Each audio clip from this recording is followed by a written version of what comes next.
Quero agradecer Michel pelo convite, a faculdade pela honra que me dá de participar dessa semana teológica, e espero que essa seja a primeira de muitas outras oportunidades e que nós estejamos juntos em outras ocasiões para refletirmos acerca de questões relevantes que dizem respeito à nossa vida cristã e à nossa teologia.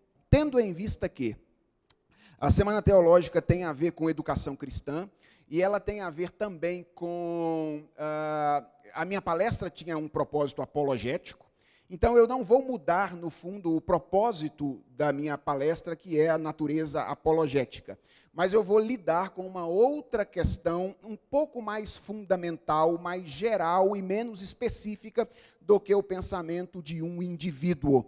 Eu vou lidar com uma questão mais em termos de cosmovisão, mais de maneira genérica, com uma influência do naturalismo filosófico na maneira como a relação entre educação e religião tem sido entendida, e eu pretendo, então, fazer um pouco daquilo que era esperado de mim, embora não com o objeto que vocês talvez esperassem, que era o pensamento de Paulo Freire, mas eu vou fazer um pouco de um processo de desconstrução e de construção de uma relação que às vezes tem sido bastante atingida academicamente, ok?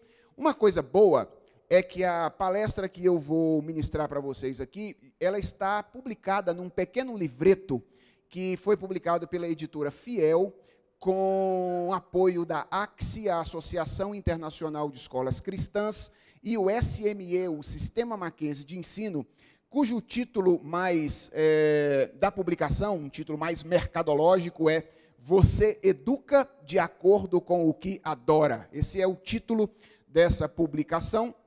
Educação tem tudo a ver com religião, é o subtítulo.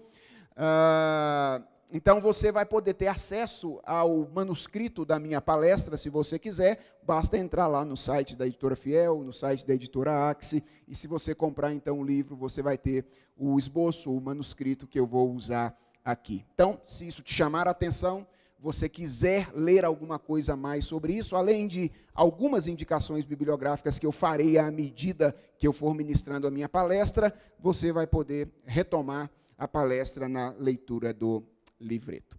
Aqui eu estou chamando a nossa conversa, hoje à noite, de sobre a relação entre educação e religião. Talvez nós pudéssemos acrescentar aqui um subtítulo, que seria uma análise de uma das principais críticas sofridas pelo movimento de educação cristã escolar. Deixe-me explicar quando foi que eu comecei a refletir sobre esse assunto.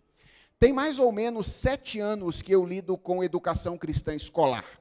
Foi no ano de 2011 que eu fui convidado pelo Mackenzie para auxiliar uma equipe que está produzindo material didático para a educação básica à luz de uma perspectiva cristã, o Sistema Mackenzie de Ensino. Àquela época, no ano de 2011, nós estávamos produzindo o material do 6º ano do ensino fundamental, e hoje nós já terminamos o 3º ano do ensino médio, estamos em processos de revisão, só não saíram ainda, estão saindo paulatinamente esse ano e ano que vem, os livros de filosofia, de sociologia e de artes do ensino médio. Mas o Mackenzie já tem hoje da educação infantil, maternal, crianças de 3 anos de idade, até ao 3º ano do ensino médio, as crianças que estão, os adolescentes e jovens que estão indo para a universidade, um material didático que problematiza, de certa forma, o modelo educacional vigente, a abordagem de conteúdos vigente, e apresenta uma proposta de trabalho de conteúdos à luz de uma perspectiva cristã.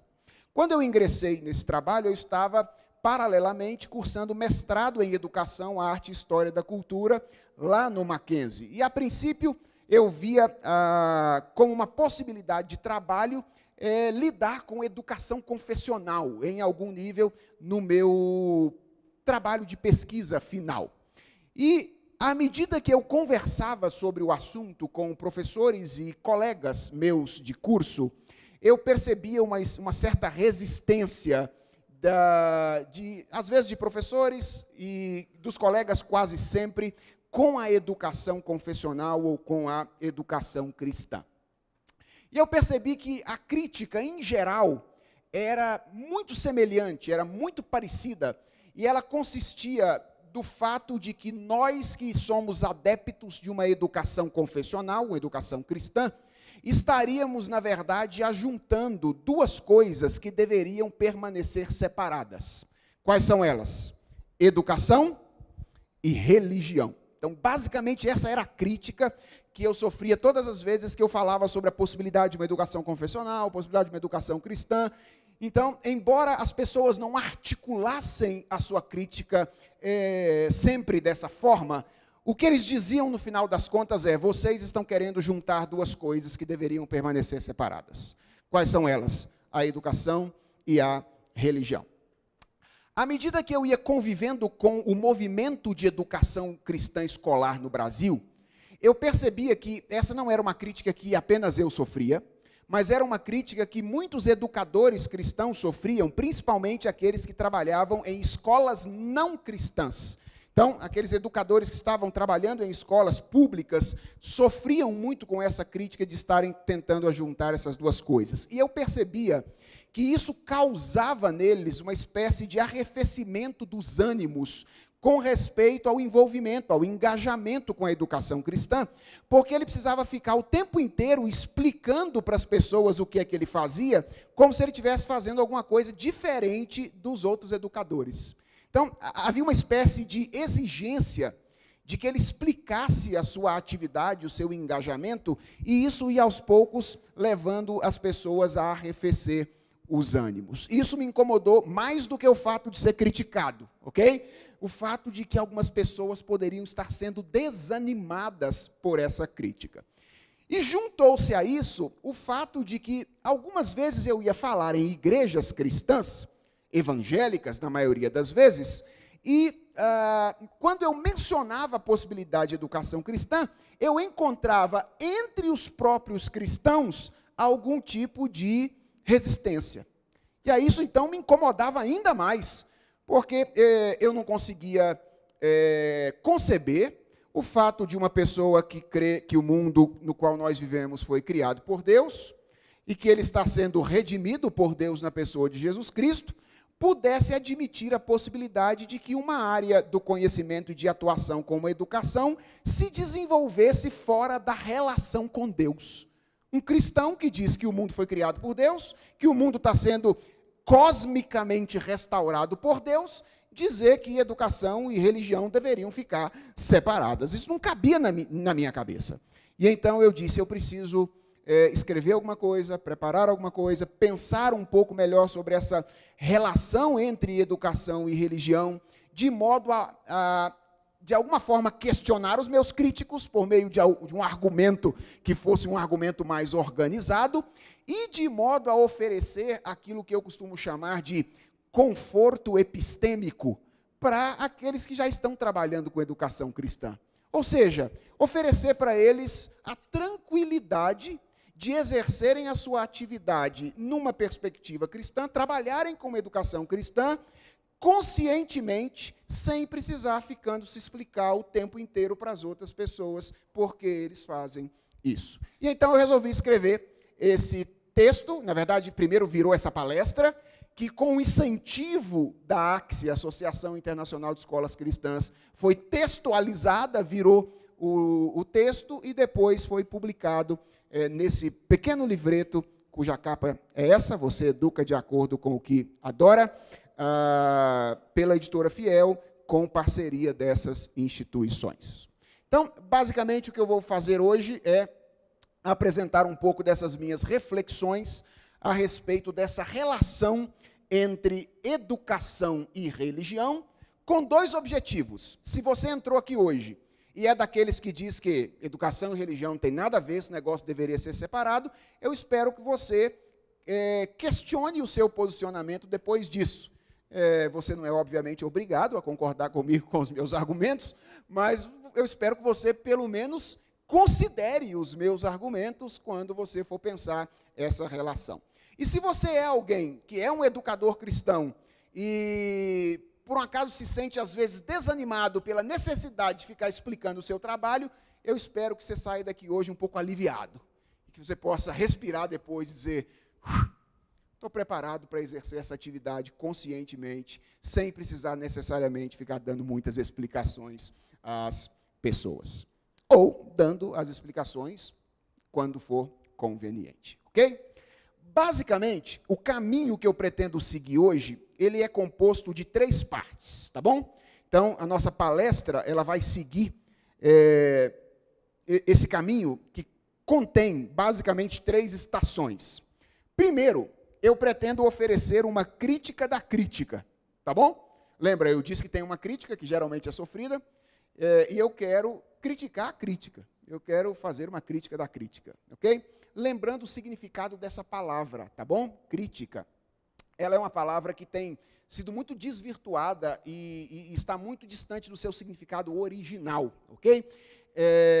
Em geral, quando as pessoas falam de crítica hoje, na mentalidade popular tem a ver muito com o ser contra, não é verdade? Ser contra. Então, um indivíduo crítico é um indivíduo chato, não é verdade? Que é contra tudo. E no meio acadêmico tem a ver com a contrariedade em relação a posturas tradicionais.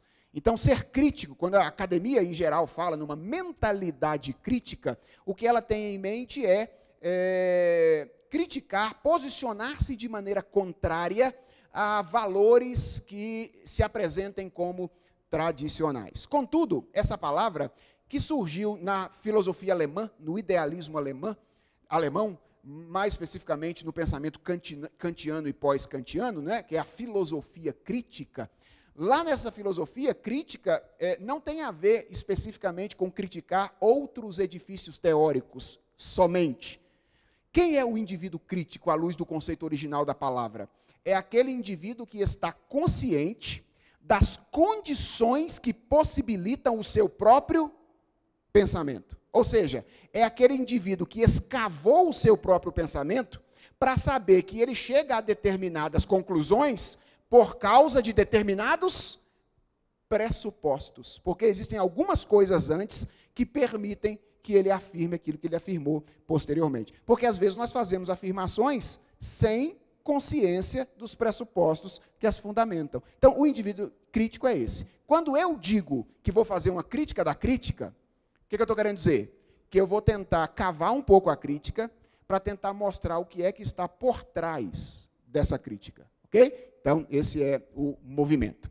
Em seguida, daqui a pouco eu vou citar quem foi o meu orientador, a tradição e o texto que me orientou bastante nessa crítica, para vocês terem acesso a ele, tá bom? A crítica não é, obviamente, apenas minha. Em segundo lugar, eu pretendo mostrar para vocês que a conclusão a que eu chego filosoficamente neste movimento, na verdade, pode ser adquirida teologicamente por uma simples análise de Deuteronômio capítulo 6.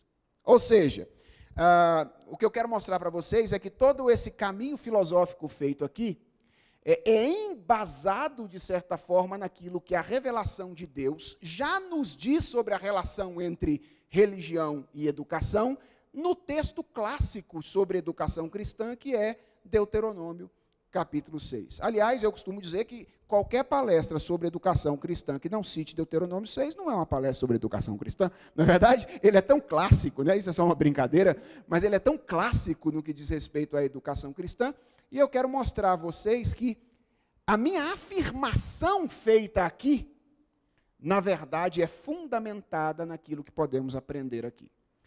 E, finalmente, eu quero fazer 2 aplicações práticas para tentar tornar todo esse caminho um pouco mais árido, filosófico no começo, teológico um pouco depois, um pouco mais palpável para nós no final. Tá bom? Então, cartesianamente, esse é o nosso caminho. A gente vai criticar a crítica, depois ver como é que a nossa posição está fundamentada em Deuteronômio 6, e depois, então, apontar algumas aplicações fundamentais da nossa conclusão.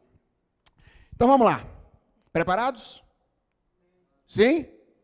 Dúvidas e traumas até aqui? Não? Nenhum? Então, podemos seguir. Então, vamos para o primeiro ponto, que é a crítica da crítica. Bem, embora eu não vá fazer nenhuma citação literal aqui para vocês, eu quero já dizer que a boa parte do material com o qual eu trabalho nesse primeiro ponto, ele vem da tradição neocalvinista, do conceito de religião da tradição neocalvinista, de maneira mais específica de uma obra de um filósofo da religião chamado Roy Closer, chamada O Mito da Neutralidade Religiosa.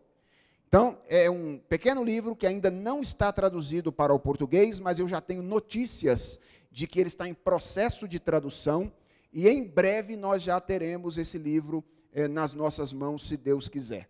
Então, boa parte da minha crítica aqui está fundamentada nos trabalhos desse indivíduo, Roy Closer, um filósofo da religião, que escreveu essa obra chamada O Mito da Neutralidade Religiosa. Também está baseada nos trabalhos do David Nagel, num livro que a editora Monergismo acaba de publicar em português, que eu imagino tem aí, que é esse livro aqui, Cosmovisão, a História de um Conceito. Então, esse livro também me ajudou muito na crítica que eu fiz, ou que eu vou fazer com vocês agora. Pois bem, caminhemos. Geralmente, eu percebia nos meus contatos com os meus colegas lá na universidade, que a crítica era feita por dois grupos de pessoa, tá bom?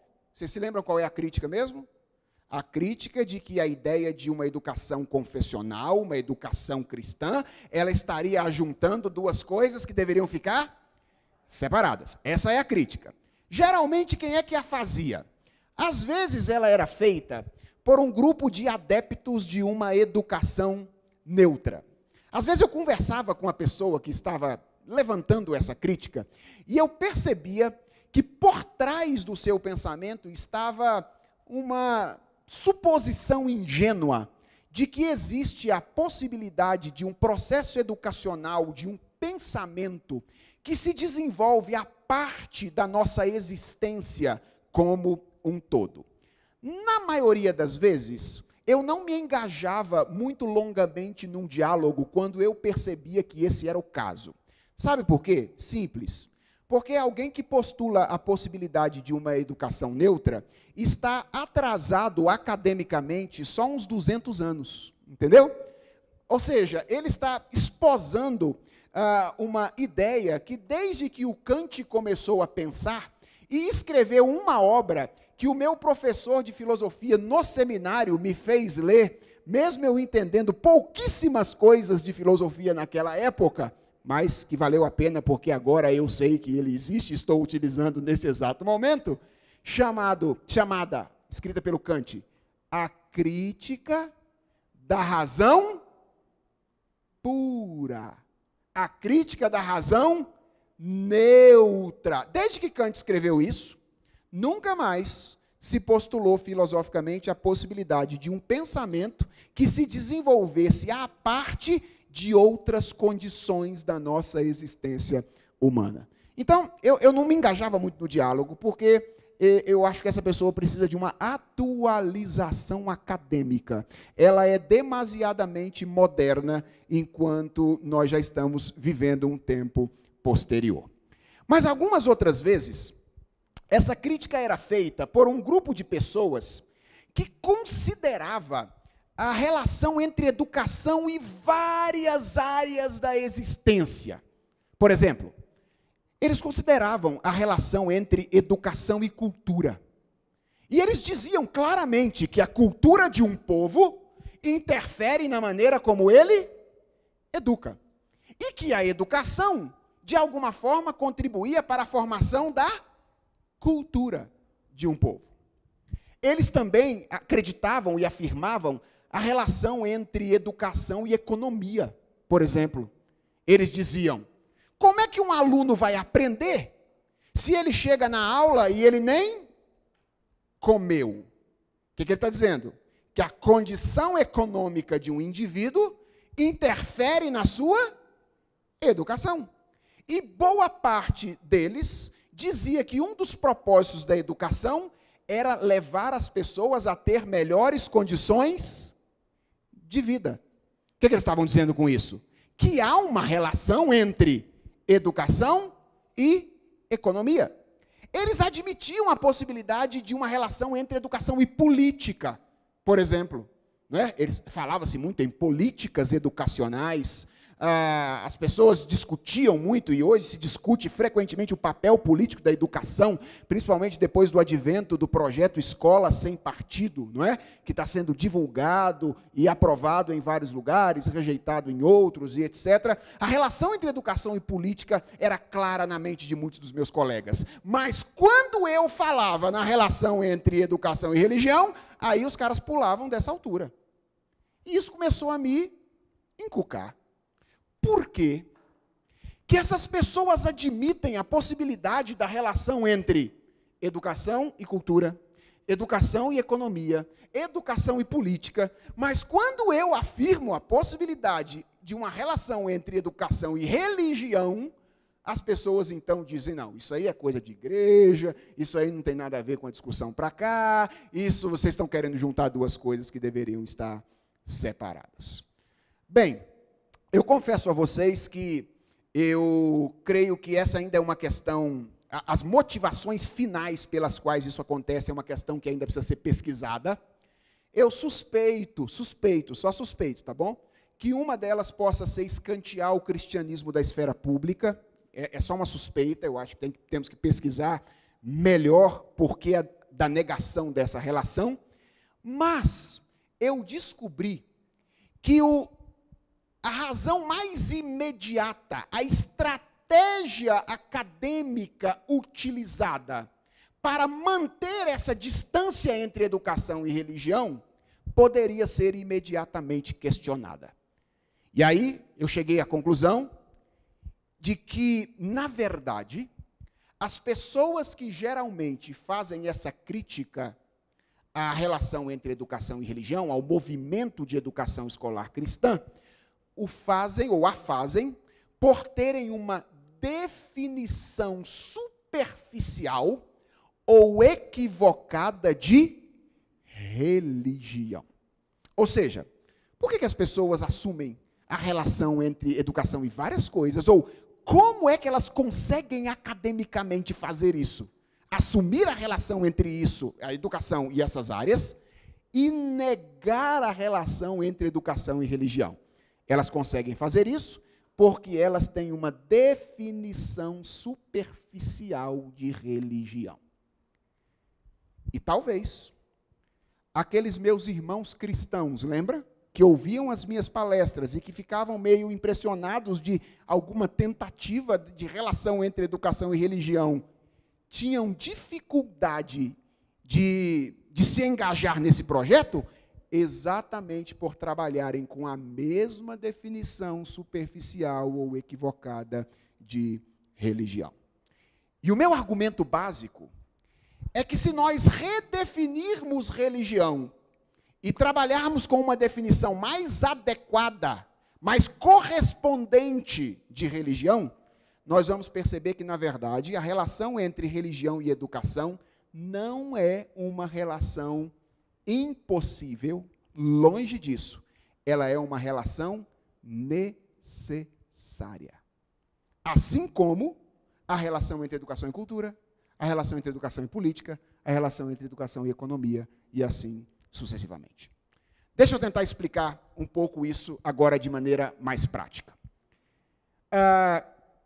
Imagine que eu chegasse aqui hoje à noite e pedisse a vocês que definisse um indivíduo religioso, escrevesse no papel a definição de quem é um indivíduo religioso. E vocês tivessem, então, 5 minutos para definir um indivíduo religioso em um papel, depois eu recolhesse todos os papéis, trouxesse aqui para frente e começasse a ler algumas das definições ou descrições que vocês me oferecessem. E imagine que a primeira definição que eu lesse fosse a seguinte: alguém disse que o indivíduo religioso é aquele que crê na existência de um Deus pessoal que criou o universo e que procura então se relacionar com esse Deus através do conhecimento de um livro sagrado, através de orações, através da participação em determinados rituais e do convívio comunitário com pessoas que creem como ele crê. Alguém teria dificuldade de concordar que essa seria uma definição de um indivíduo religioso? Sim ou não? Acho que não. A maioria de vocês diria, ok, essa é uma definição boa de um indivíduo religioso. Imagine que uma outra pessoa escrevesse o seguinte: um indivíduo religioso é alguém que crê na existência de um mundo espiritual habitado por espíritos desencarnados e que o mundo físico é o ambiente no qual esses espíritos temporariamente encarnados pagam por seus próprios erros, aperfeiçoando-se gradativamente e então envolve-se com a ação social, obras sociais, a fim de purgar os seus próprios pecados. Alguém teria dificuldade de concordar que essa é a definição de um indivíduo religioso? Possivelmente não. Todos vocês diriam, ok, essa é uma definição tranquila de um indivíduo religioso.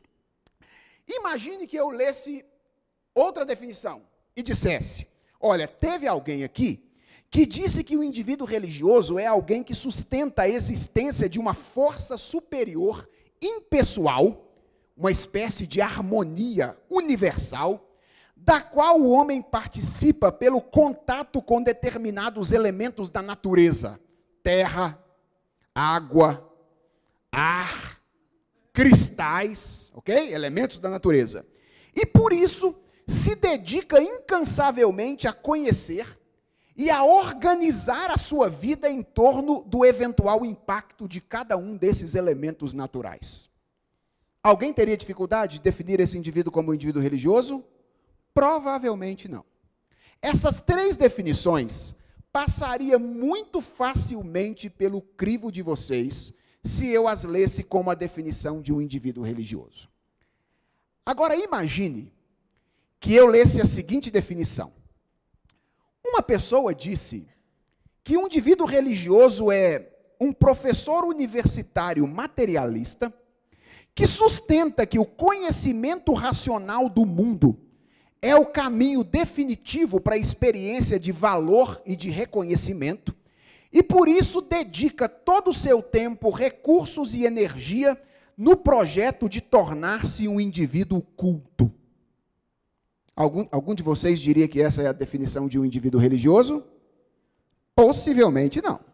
Você olharia e diria, não, as outras ok, mas isso não é um indivíduo religioso. Ou imagine que eu lesse a seguinte definição. Uma outra pessoa disse que o indivíduo religioso é alguém que entende que a segurança de um homem é derivada dos bens que ele possui, do dinheiro que ele possui. E, portanto, sente-se seguro quando visualiza os seus rendimentos, o seu extrato na conta bancária da tela do computador. Algum de vocês diria que essa é uma boa definição de um indivíduo religioso? Acho que não. A minha pergunta é, por que as três primeiras definições seriam facilmente recebidas como definições de um indivíduo religioso, e as duas últimas definições tenderiam a não ser recebidas dessa forma? Simples. Porque nós temos a tendência de definir religião pelo objeto com o qual nós estamos nos relacionando. Na nossa cabeça, religião é a relação que alguém estabelece com um objeto de natureza transcendente. Ou seja, é a relação que alguém estabelece com um objeto que está fora dessa realidade. Por isso, quando eu disse alguém que crê na existência de um Deus pessoal, você disse, esse é um religioso. Quando eu disse, crê na existência de espíritos desencarnados, você disse, esse é um religioso. Quando eu disse, crê na existência de uma força impessoal universal, você disse, esse é um indivíduo religioso. Por quê? Porque todas as pessoas que se relacionam com objetos de natureza transcendente são reputadas por nós como pessoas religiosas. A nossa definição de religião regularmente é uma relação que o indivíduo estabelece com objetos transcendentes. Sabe qual é o problema? O problema é que basta estudar um pouquinho de história das religiões, de religião comparada, para concluir que, ao longo da história da humanidade, não apenas objetos de natureza transcendente, mas também objetos de natureza imanente têm sido alvo constante de crença religiosa.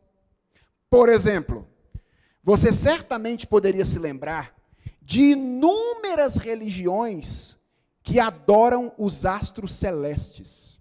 Religiões indígenas, por exemplo, que adoram o sol, que adoram a lua, que adoram as estrelas. O sol, a lua e as estrelas não são objetos transcendentes, eles são objetos imanentes, eles são objetos materiais.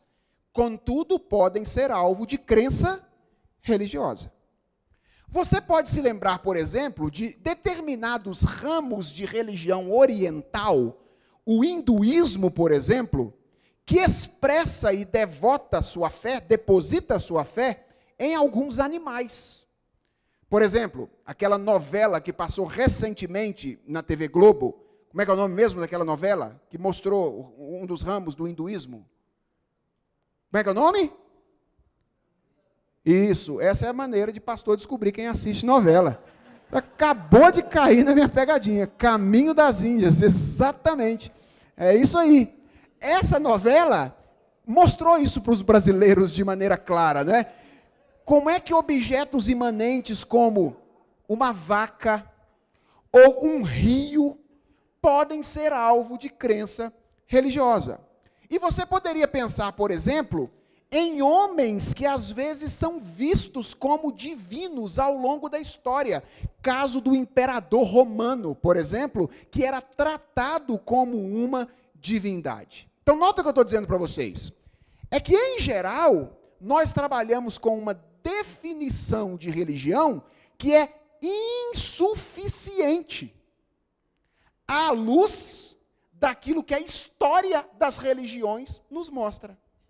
Nós dizemos, religioso é um indivíduo que crê em objetos transcendentes. Mas a história das religiões diz que tanto objetos transcendentes quanto objetos imanentes podem ser alvo de devoção religiosa.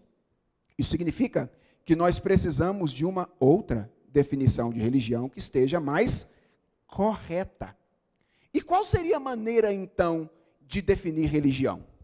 Eu creio que a melhor maneira de definir religião não é pelo objeto com o qual se relaciona, mas com o tipo de relação que alguém estabelece com um determinado objeto, seja este objeto qual for.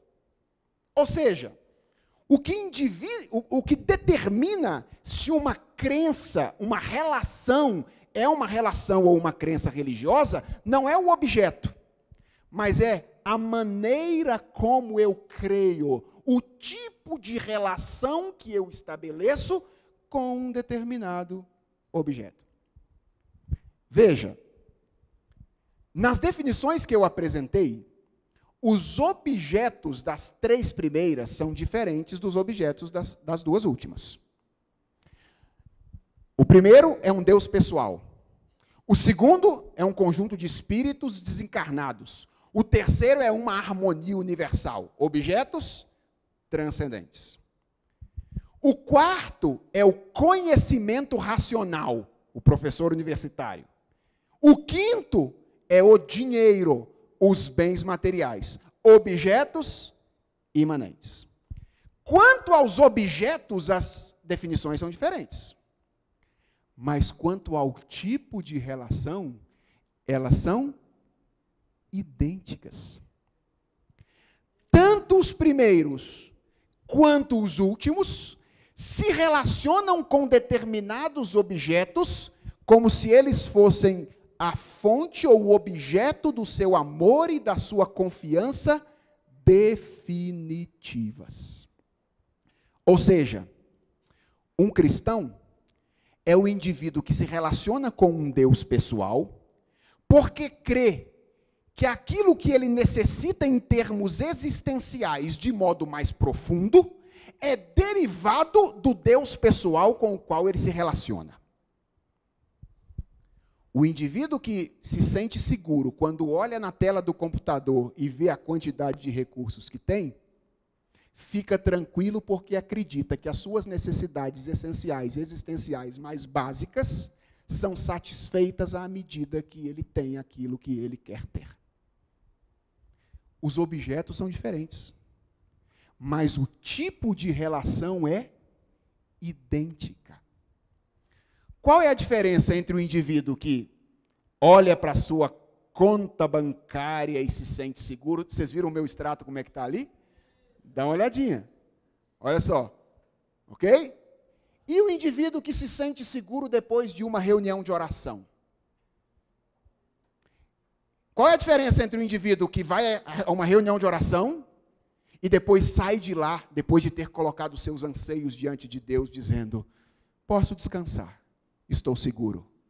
E o indivíduo que chega em casa depois de um dia de trabalho e não aguenta nem entrar em casa e cumprimentar a esposa, porque ele quer ver os rendimentos das ações nas quais ele aplicou alguns dias anteriores. E quando ele se senta na frente do computador e percebe que as ações renderam aquilo que ele esperava, ele descansa e diz: posso ficar tranquilo. Qual é a diferença? O objeto. Porque o tipo de relação que ambos estabelecem, um com um objeto transcendente, outro com o objeto imanente, é a mesma. O que é religião? Religião é essa relação fundamental que não apenas alguns indivíduos possuem, mas que absolutamente todos os indivíduos possuem por terem sido criados à imagem de Deus para um relacionamento final e fundamental com Ele. E embora o pecado tenha separado o homem do verdadeiro Deus, o pecado não foi capaz de tirar do homem aquilo que João Calvino chamou de sensus divinitatis, ou de semen religiones, a semente da religião. Paulo descreve em Romanos 1 aquilo que o pecado fez com o homem em termos de substituição. O pecado não anulou a tendência religiosa do homem. O pecado fez com que o homem substituísse o verdadeiro Deus, a verdadeira fonte de sentido e realização, por imagem de aves, quadrúpedes, répteis ou qualquer outra coisa criada. Substituir o Deus verdadeiro pelos ídolos. Se você define religião a partir do objeto, você pode falar numa relação impossível entre educação e religião. Mas a sua definição meramente pelo objeto não satisfaz o fenômeno, a própria questão religiosa. E se você redefinir a partir do tipo de relação, você vai chegar à conclusão de que o movimento de educação confessional, o movimento de educação cristã escolar, não está tentando ajuntar duas coisas que deveriam permanecer separadas. Ela só está reconhecendo a relação de duas coisas que sempre estiveram juntas. Elas nunca se separaram. Porque a questão final não é se uma educação é religiosa ou não. É o tipo de religião que subjaz uma educação. Toda educação é religiosa. Ela pode fundamentar a sua visão religiosa em um objeto transcendente ou um objeto imanente. Mas toda educação tem um ponto de partida tratado como autoexistente em torno dos quais, ou em torno do qual a realidade como um todo se organiza. Esse é o Deus daquela educação. Então, basicamente, o que eu tenho afirmado é que o movimento de educação cristã escolar não precisa se desculpar por estar fazendo alguma coisa diferente de outros educadores. Nós apenas fazemos conscientemente aquilo que algumas pessoas fazem inconscientemente. Ou seja, educar a partir daquilo que nós cremos e, finalmente, a partir daquilo que nós adoramos. Ficou claro esse primeiro ponto? Sim ou não? Eu sei que esse é um movimento analítico um pouco mais pesado, mas ele é necessário para nos ajudar naquilo que nós pretendemos fazer hoje à noite. Vamos agora para aquela parte um pouco mais gostosa da nossa palestra, que é quando a gente vai mexer com o texto bíblico e perceber como é que essa verdade de que a relação entre educação e religião é uma relação necessária está presente em Deuteronômio capítulo 6. Como eu disse a vocês, nós estamos cansados de ouvir palestras sobre educação a partir de Deuteronômio 6, não é verdade? Várias vezes nós ouvimos. Deuteronômio 6 é um texto fabuloso, tem muita coisa para ensinar sobre educação. De vez em quando eu leio alguma proposta educacional assim, aí vejo alguém falando acerca de uma questão como se fosse a última bolacha do pacote pedagógico na mentalidade contemporânea. Tipo, o papel dos diferentes tipos de ensino e aprendizado para fixação de conteúdo. Aí eu falo assim, se tivesse lido Deuteronômio 6, já tinha aprendido isso há muito tempo. Porque, de fato, Deuteronômio 6 é um texto riquíssimo em termos de conteúdo pedagógico. Mas nem sempre nós percebemos que Deuteronômio 6 ensina para nós essa verdade a respeito de uma relação entre educação e religião. E eu creio, por isso aquela placa ali, que a relação ensinada em Deuteronômio 6 é uma relação de mão dupla, uma via de mão dupla. Em primeiro lugar, é possível aprender em Deuteronômio capítulo 6 que a educação influencia a religião. Ou seja, a adoração de um indivíduo ou a adoração de uma cultura, de um povo, é em grande medida determinada pela maneira como ele é educado. Então, há uma relação de influência da educação sobre a religião. Dê uma olhada, por exemplo, nos primeiros versículos de Deuteronômio 6 e veja como é que Deus fala da tarefa de Moisés de ensinar o povo exatamente com o objetivo de que a verdadeira religião fosse mantida. Preste atenção, ele diz: estes, pois, são os mandamentos, os estatutos e os juízos que me mandou o Senhor, teu Deus, se te ensinassem. Aqui está a educação, ok? Deus te entrega os 10 mandamentos, capítulo 5 de Deuteronômio, e agora então Deus diz a Moisés, o que você vai fazer com isso? O que você vai fazer? Ensinar. Esse aqui é o conteúdo da sua educação. Com que objetivo? Para que os cumprisses na terra a que passas para possuir, para que esse ensino se torne prático na vida de vocês, é isso que Moisés está dizendo. E agora qual é o objetivo final? Para que temas ao Senhor teu Deus e guardes todos os seus estatutos e mandamentos que hoje te ordeno. Tu, teu filho, o filho de teu filho, todos os dias da tua vida, e que teus dias sejam prolongados. Você prestou atenção como é que Deus deixa muito claro para Moisés que a manutenção da religião no meio do povo de Israel dependia do quê? Educação. Por quê? Porque a educação influencia a religião. O Deus a quem nós tememos é um resultado, em geral, ou melhor, o nosso temor, ele é um resultado do nosso aprendizado ao longo da nossa existência. Perceba que eu estou sendo muito cuidadoso com o verbo ali. Eu estou dizendo que a educação influencia a religião. Eu não estou dizendo que ela determina. Por quê?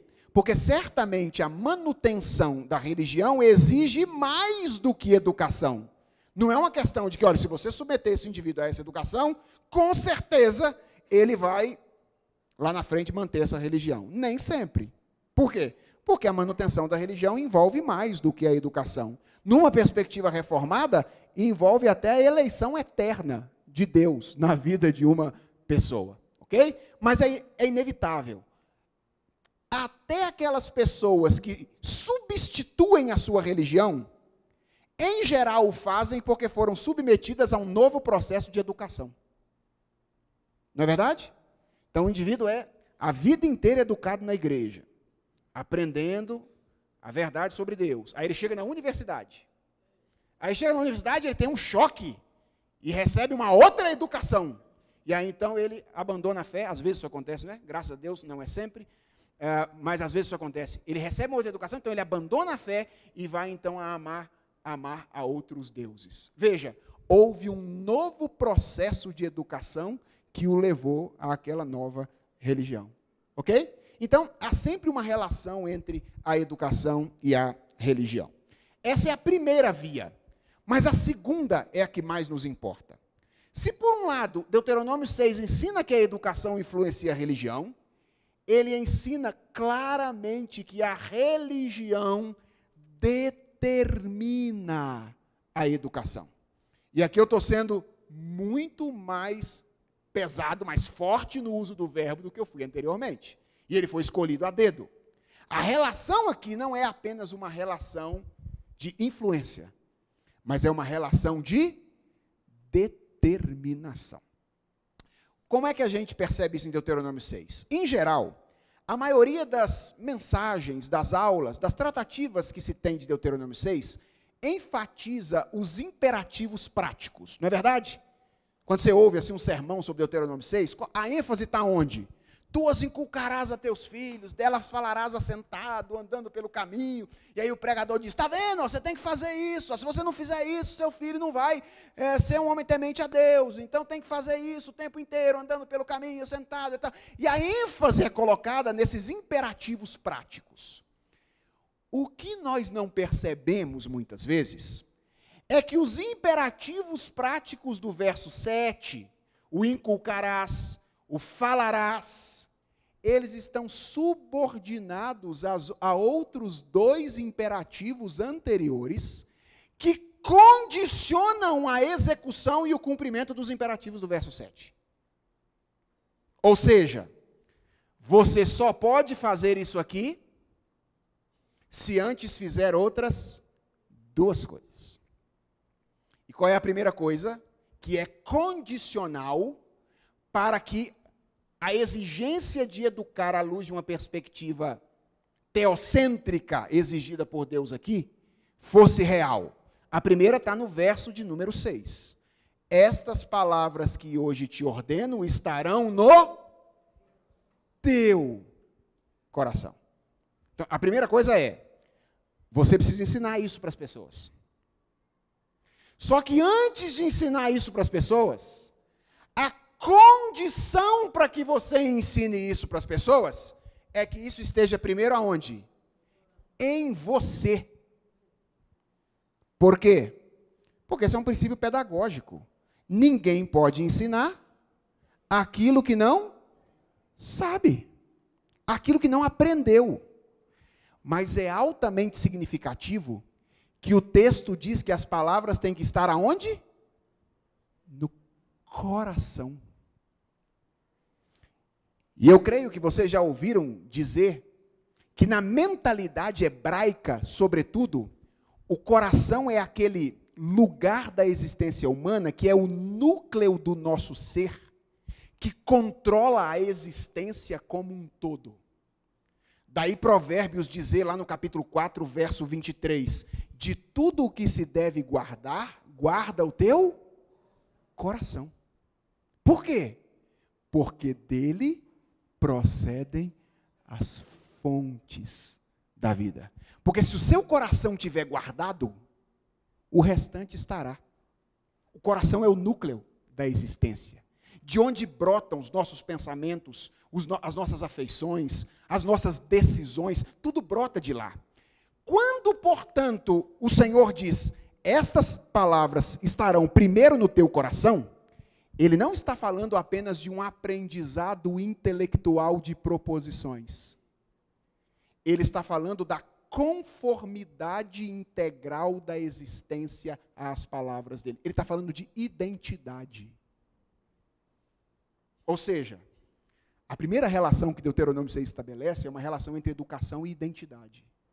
Você faz aquilo que você é.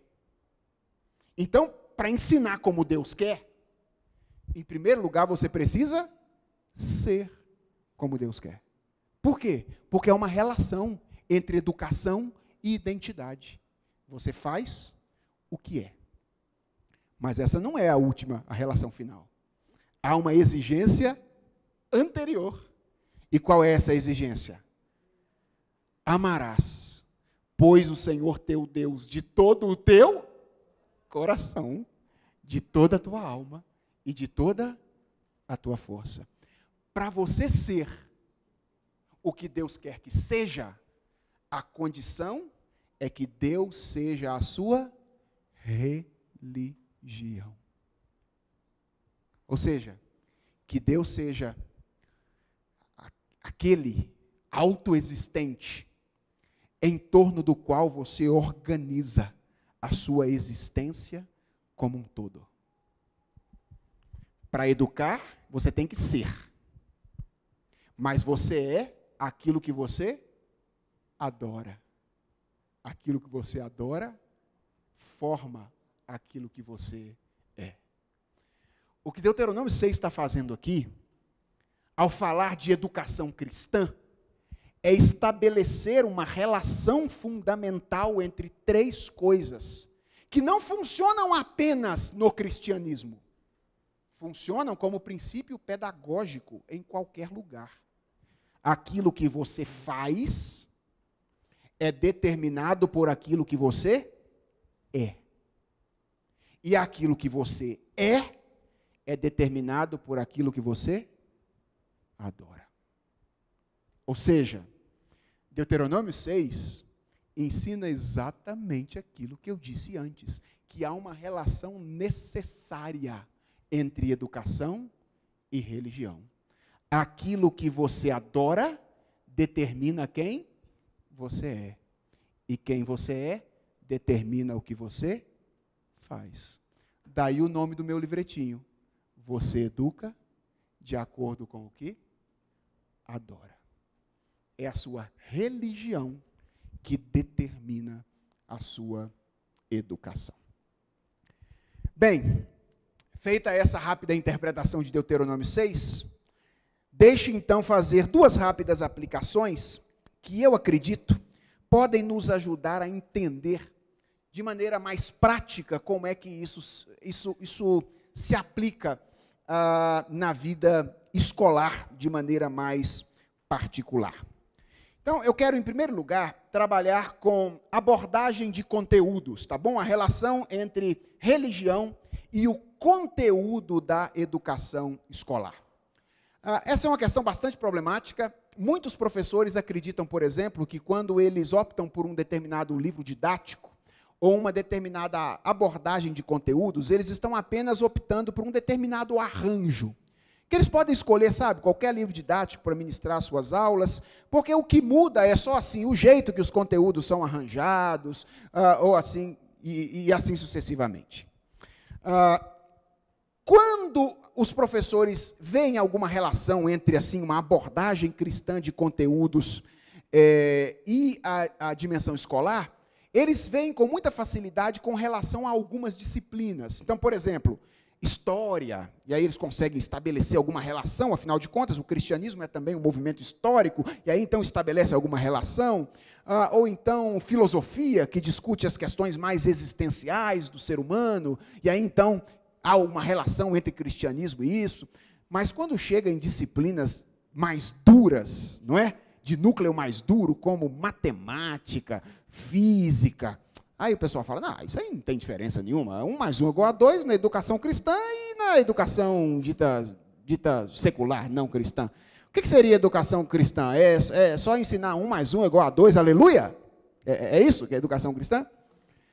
Então, eu tenho pensado em abordagem de conteúdos em relação à religião, distinguindo basicamente entre 2 tipos de abordagem com relação aos objetos que eu mencionei anteriormente. E eu tenho falado aí, numa apresentação imanente de conteúdos e uma apresentação transcendente de conteúdos, pensando lá naqueles objetos que eu mencionei com vocês anteriormente. Obviamente que a educação cristã, ela possui uma abordagem transcendente de conteúdos, em contraste com uma apresentação imanente que é mais comum naquilo que nós costumamos chamar de educação secular.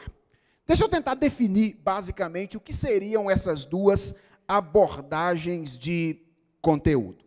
A abordagem imanente de conteúdos seria aquela que concebe os conteúdos diversos a serem ensinados e ministrados como entes absolutos, que encerram em si mesmos o seu significado. Eu vou explicar isso. De maneira geral, a mentalidade da educação secular é materialista, ou ela é naturalista. Então, numa perspectiva secular de educação, o mundo fala acerca de quem? Do próprio mundo. Ok? O mundo fala de si mesmo, numa apresentação imanente. Então, os conteúdos, eles falam acerca de quem? De si mesmo. Quando você vai ensinar adição, subtração, multiplicação, divisão, é só isso que você tem que ensinar. Logo, preste atenção, na maioria das vezes, essa abordagem imanente de conteúdos não faz questão de estabelecer relações entre um conteúdo e outro, e quando o faz, tem dificuldade de encontrar aquilo que é chamado na educação de eixo integrador. Se tem uma discussão que é altamente infrutífera em documentos educacionais contemporâneos, é a discussão a respeito de integração educacional. Por uma razão simples. Para você ter um eixo de integrador, você precisa de hierarquia. Alguma coisa tem que ser mais importante para exercer autoridade sobre outras coisas a ponto de ser transversal. Quando não há hierarquia, não existe possibilidade de eixo integrador. Então, essa é uma discussão absolutamente infrutífera, creio eu, na educação contemporânea, pela falta de uma hierarquia de conteúdos. E, preste atenção, quando estabelece relações entre um conteúdo e outro, o limite da abordagem imanente é levar o aluno a compreender a complexidade do mundo. Ou seja, até onde uma abordagem imanente pode ir? Até o momento em que o aluno diga, nossa, a gente vive em um mundo complexo. Ok? Isso seria uma abordagem imanente. O que seria uma abordagem transcendente? É aquela que trata os conteúdos diversos como entes relativos. E eu preciso explicar essa palavra, né? Porque relativo na nossa cultura é relativo ao sujeito, né? Aquilo que o sujeito quer que eles sejam. Não é isso que eu estou dizendo. Eles são relativos uns aos outros, estão sempre relacionados uns com os outros, e são finalmente relativos a Deus. Os céus proclamam a glória de Deus. O mundo não fala sobre si mesmo. O mundo fala sobre Deus. O mundo é só um sinal que aponta para alguma coisa que está fora do mundo.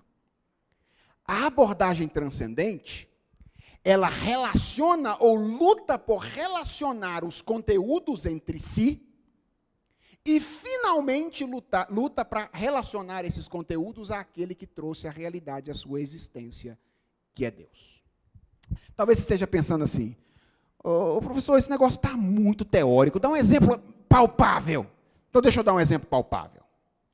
Imagina que você esteja ensinando adição na sua sala de aula, tá bom? Você é um professor e está lá ensinando que 1 mais 1 é igual a 2. 1 mais 1 é igual a 2 na educação cristã e na educação secular, tá bom? Dita secular. É verdade, o resultado é o mesmo. Mas imagine que um aluno um pouquinho mais perspicaz, sabe aquele que gosta de fazer pergunta difícil? Levanta a mão lá atrás e diz assim, por que 1 mais 1 é igual a 2? Essa já não é mais uma pergunta de matemática, é uma pergunta de filosofia da matemática, ok? Por que 1 mais 1 é igual a 2? Um professor de uma abordagem imanente vai olhar para um e dizer assim, por que é? Já viram isso acontecer alguma vez? Já ou não? Várias vezes. Por que é? Um professor que tem uma abordagem transcendente vai dizer, 1 mais 1 é igual a 2 porque nós vivemos em um universo ordenado. De modo que, se você pegar uma coisa com outra coisa, aqui, na China, no Japão, na África, em qualquer outro lugar, vai dar 2. Porque existe uma lei, no mundo no qual nós vivemos, que diz que 1 mais 1 é igual a 2. Nós vivemos num mundo ordenado. E mundo ordenado pressupõe pessoalidade. Ordem depende de pessoalidade. Nós vivemos num mundo ordenado, porque vivemos num mundo que foi criado. 1 mais 1 é igual a 2 não fala apenas sobre si mesmo. Fala sobre a ordem cósmica estabelecida por Deus. E, finalmente, sobre Ele mesmo, que estabeleceu essa ordem cósmica. Talvez você diga, ok, é muito legal essa abordagem, mas e o impacto disso? O impacto disso é enorme. Sabe por quê? Porque um aluno submetido durante muito tempo a uma abordagem imanente, recebendo respostas para perguntas simples, imanentes, quando for fazer as perguntas mais complexas, vai oferecer as respostas imanentes que aprendeu. O dia que ele tiver que lidar com questões estéticas, e tiver que lidar com a existência de belo e de feio, ou com questões morais, e tiver que lidar com questões relativas a certo e errado, ou com questões epistemológicas, e tiver que lidar com questões relativas a verdade e erro, verdade e mentira, se ele for submetido a vida inteira a uma mentalidade, uma educação imanente, ele vai dizer, as coisas são porque são. Se ele foi submetido a uma abordagem transcendente, talvez ele possa pensar, será que se existe uma ordem para questões tão superficiais como questões de natureza matemática, não existiria também uma ordem para questões tão complexas quanto questões estéticas, éticas, epistemológicas e assim sucessivamente? Uma abordagem transcendente faz diferença. Porque quando o aluno tiver que lidar com questões mais complexas, ele vai, de alguma forma, transpor a mentalidade transcendente para aquelas questões mais complexas com as quais ele tem de lidar. O que é que determina isso? O tipo de abordagem que um professor usa? Suas crenças fundamentais. Se ele crê, o mundo é só uma sucessão contínua de tempo e energia, ele educa de um jeito. Se ele crê que o mundo é o ato, ou o resultado do ato criador de um Deus pessoal, ele educa de uma maneira completamente diferente. Deixa eu dar um outro exemplo. Pensa nas relações interpessoais no ambiente escolar. E com esse exemplo eu encerro a minha reflexão de hoje. E imagine um professor, ou aquele momento, tem muitos professores aqui? Quantos professores que trabalham com educação básica tem aqui? Levanta a mão, por favor. Ok, temos um número bom de professores. Lembra daquele momento de atribuição de aula? Ok? Quando o coordenador vai passar a turma com a qual você vai trabalhar durante o semestre. Aquele momento tenso de recepção. E aí tem aquele quinto ano C. Sabe aquele quinto ano C?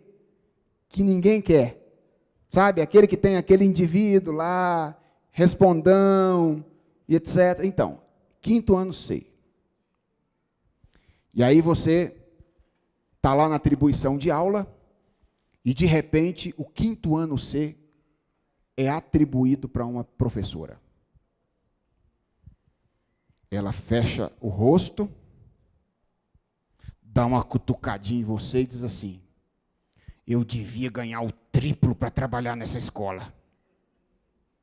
Esse quinto C de novo vai ser uma porcaria esse semestre.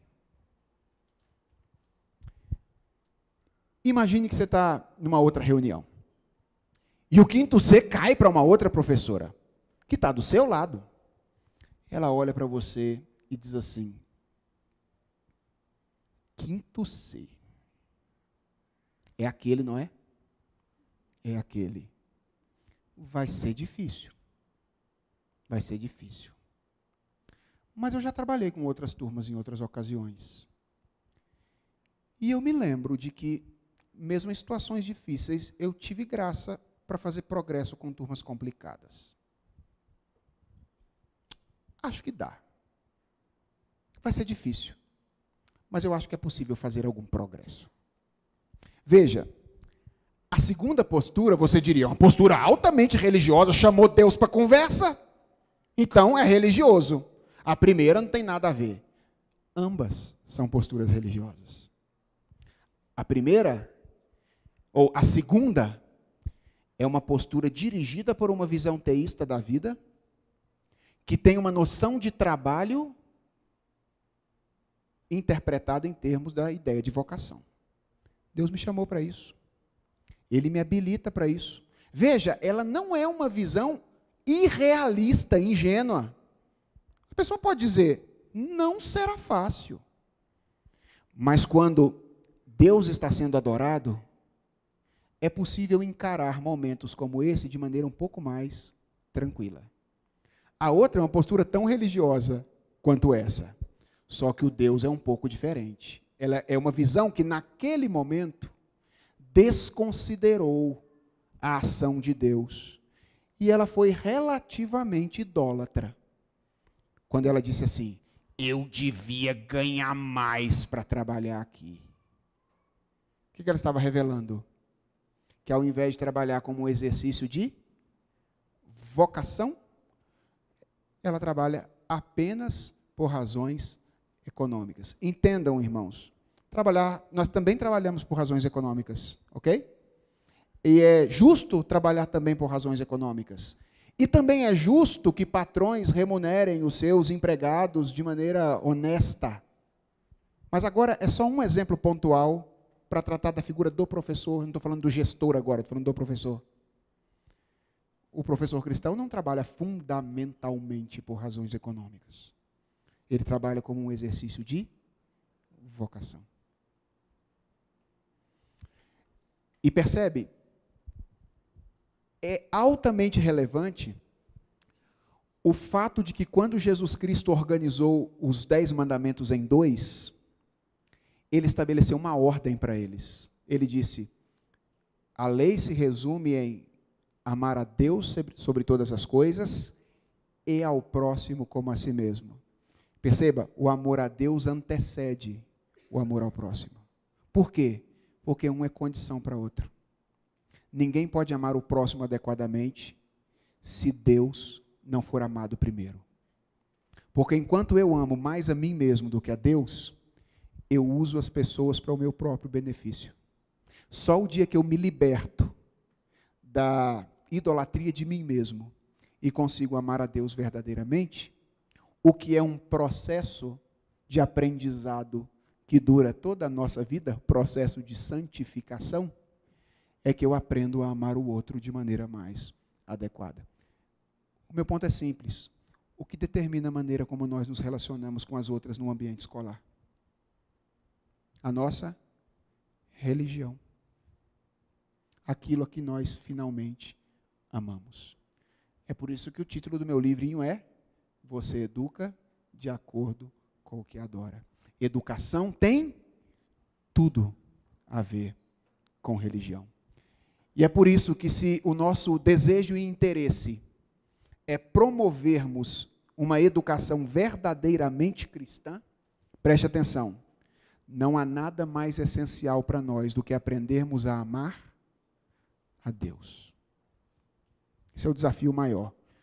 Aí você diz, mas pastor, assim, uma igreja, uma escola cristã não precisa ter qualidade acadêmica. É o resultado do amor a Deus.